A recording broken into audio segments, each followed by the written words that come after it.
ചിലർ തോന്നിയതുപോലെ ജീവിക്കുന്നത് കാണുമ്പോൾ ചോദിച്ചാൽ അവർ പറയുന്നൊരു മറുപടി ഉണ്ട്.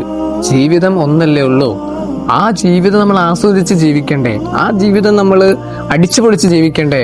എന്നാൽ ജീവിതം ഒന്നല്ല, ജീവിതം രണ്ടുണ്ട്. ഒന്ന് ദുനിയാവും, മറ്റൊന്ന് ആഖിറവും.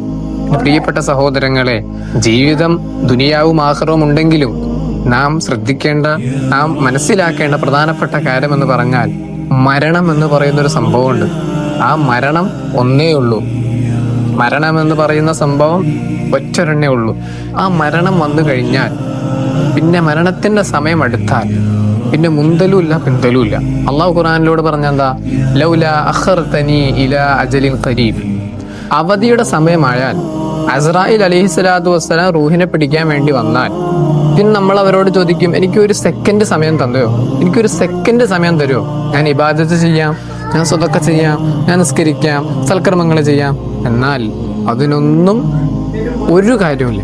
ലൗല അഖർതനി ഇലാ അജലിൻ ഖരീബ്. മരണത്തിന്റെ സമയം അടുത്താൽ പിന്നെ മരണം.